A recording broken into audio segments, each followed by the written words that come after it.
We were studying J. Krishnamurti's meditations. Let us continue with that. There on the perfumed veranda, when dawn is still far away and the trees are still silent, what is essence is beauty. But this essence is not experienceable.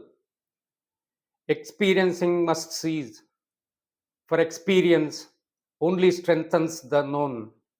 The known is never the essence. Meditation is never the further experiencing. It is not only the ending of experience, which is the response to challenge, great or small, but it is the opening of the door to essence, opening the door of a furnace whose fire utterly destroys without leaving any ashes. There are no remains. We are the remains, the essayers of many thousand years, many thousand yesterdays, a continuous series of endless memories of choice and despair. The big self and the little self are the pattern of existence, and existence is thought, and thought is existence with never ending sorrow. In the flame of meditation, thought ends and with it feeling, for neither is love. Without love, there is no essence. Without it, there are only ashes on which is based our existence. Out of the emptiness, love is. Meditation is the action of silence. Meditation has no beginning and no end.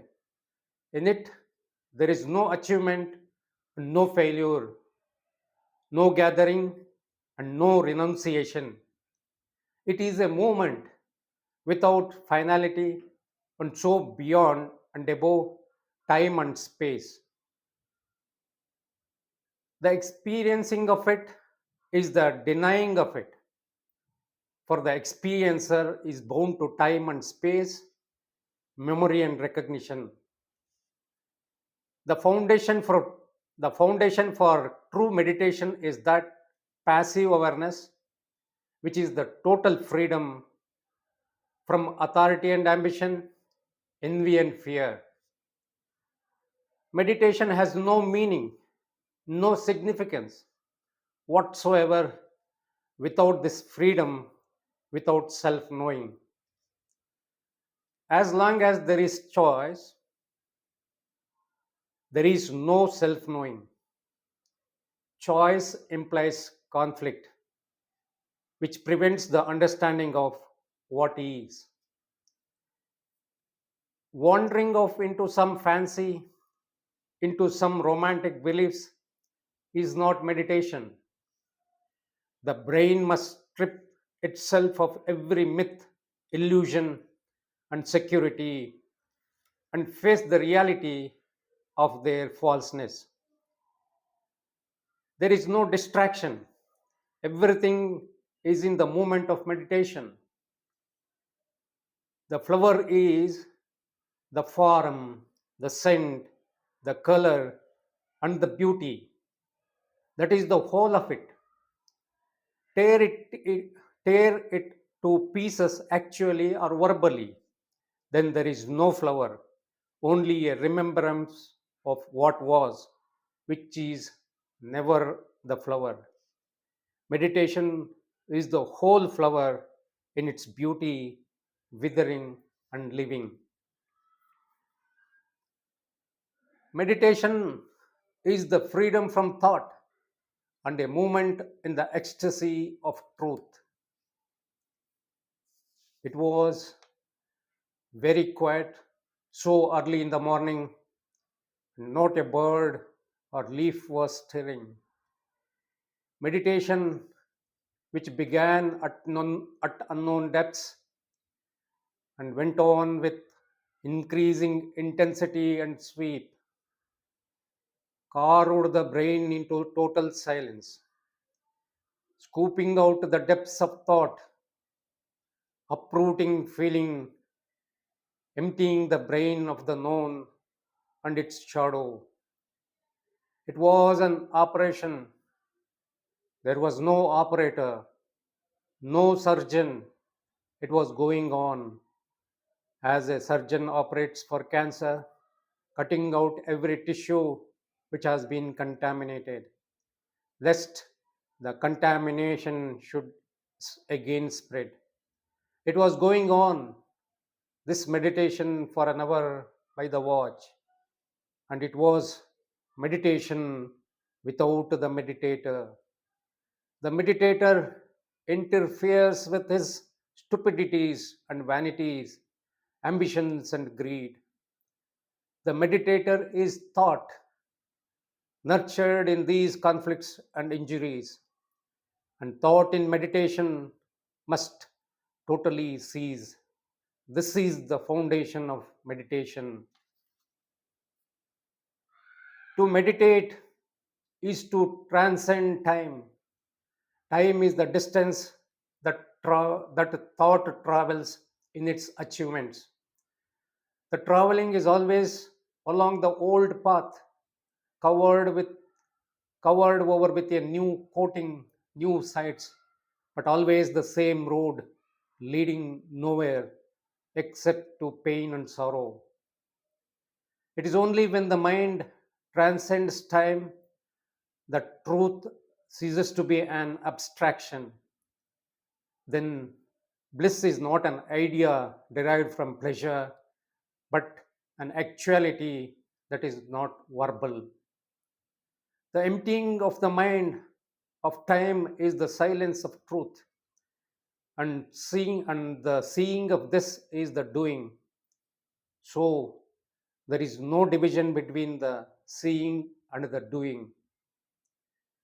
In the interval between the seeing and doing is born conflict, misery, and confusion.